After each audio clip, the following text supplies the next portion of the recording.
This podcast is going to cover the abdominal assessment and assessing the GI and GU systems. So you're going to need to look into Module 4 and 5. Here are the concept learning outcomes.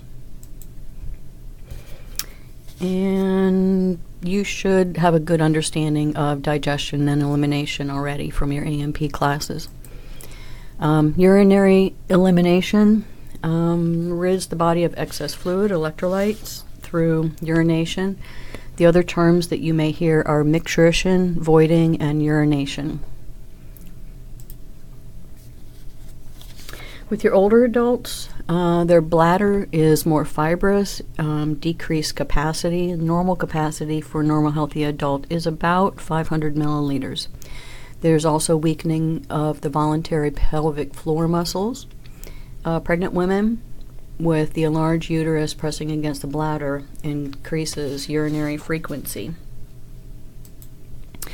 So any alterations in urination, you need to be familiar with this list of terms. Polyuria means that there is a production of abnormally large amounts of urine. Polydipsia is associated with polyuria, and it's extreme thirst. Anuria is the absence of any urine production. Oliguria is similar to anuria in that there is a scant amount of output.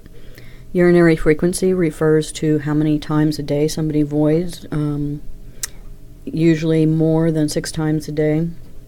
Nocturia is voiding at night. And again, think about your sleep patterns and people who have nocturia having to wake up and get up and go to the bathroom during the night. Urgency is that sudden strong feeling to avoid immediately, even though there's not enough urine in the bladder to, there may not be a lot of urine in the bladder. Dysuria is painful or difficult urination. Urinary hesitancy is the difficulty initiating voiding, starting that flow. Neurogenic bladder is a neurologic dysfunction where somebody cannot feel how full the bladder is, or they also have involuntary elimination. So motility in the GI tract is moving food from the mouth to the anus. Autonomic nervous system is what regulates the rate, the strength, motility, and there are disorders when the rate is too slow, causing constipation, and when it's too fast, causing diarrhea. So food intake and bacteria affect the number and consistency of the stools.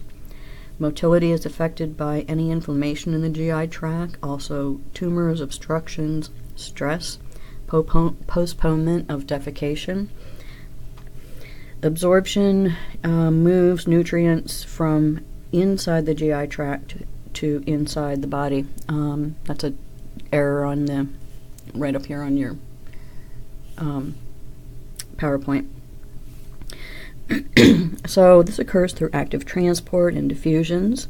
There are several medical conditions that can hinder absorption, such as nausea, vomiting, anorexia, GERD, hepatitis, or any inflammation in the liver.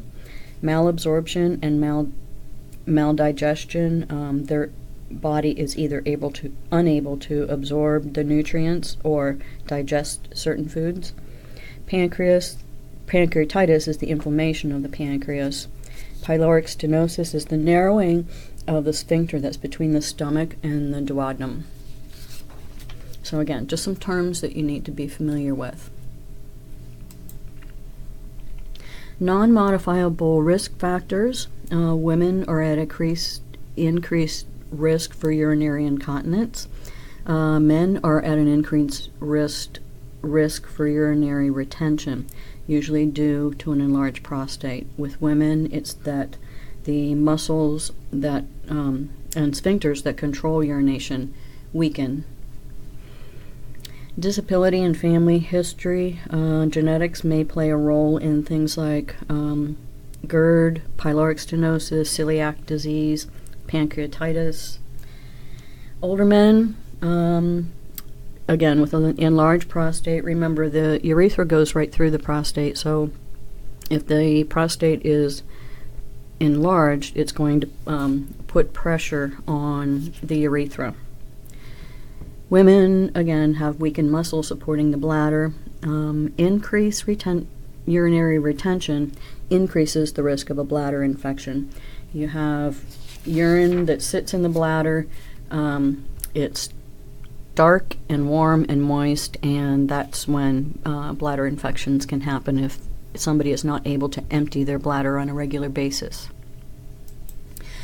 So genetic and lifespan consideration. Age is a major risk factor. Very young children and older adults are at higher risk for diarrhea, constipation, and fecal incontinence. Women are at a higher risk for fecal incontinence, usually due to immobility, disability, chronic diseases that increase their risk for constipation. We're going to be talking more about incontinence and constipation in 144, but just be aware that older adults are prone to constipation due to reduced activity levels, inadequate fluid intake. You have to have fluid intake and good fiber intake to avoid constipation. And sometimes the elderly people don't want to drink because then they have to get up and go urinate. Muscle weakness, medication side effects that can cause constipation are common. Laxative use inhibits the natural reflexes and may actually cause the constipation rather than curing it.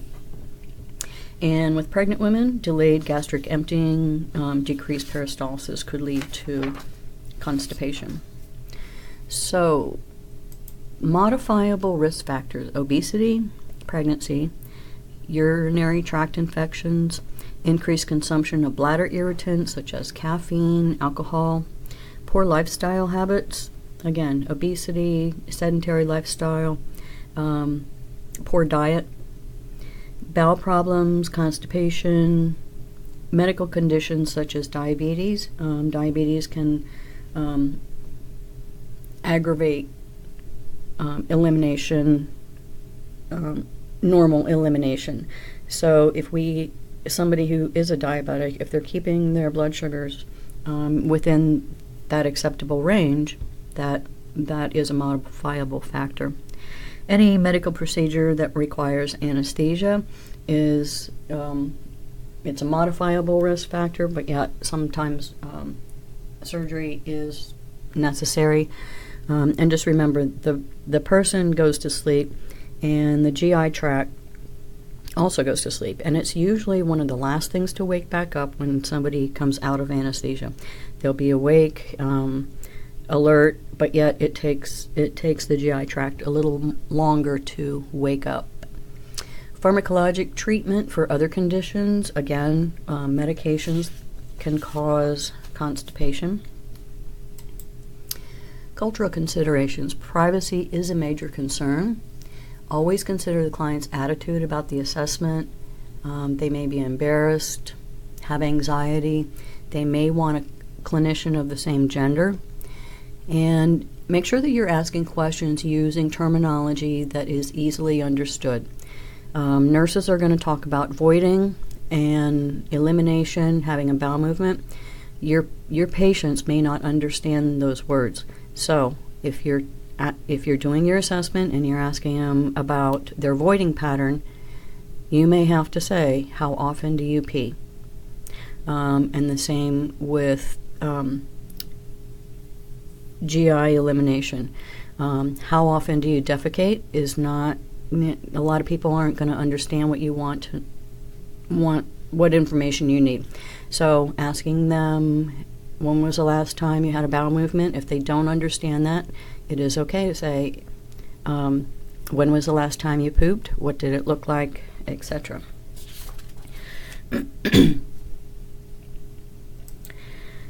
So the assessment of subjective data, again, this is data that the patient is going to tell us what we're going to ask questions about.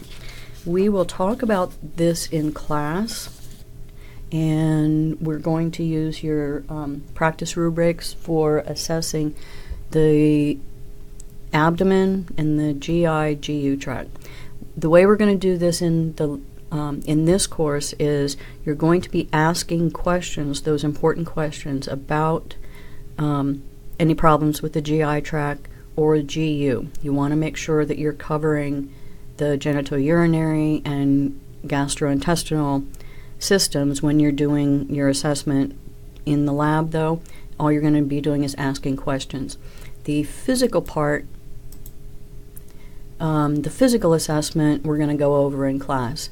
So we're going to use the quadrant method of inspecting, auscultating, and palpating the abdomen. We'll go over that in class. This is just so you remember what organs are in the abdomen. And again, we're going to practice your abdominal assessment in class. Just some real quick documentation, and that's it for elimination and the abdominal assessment.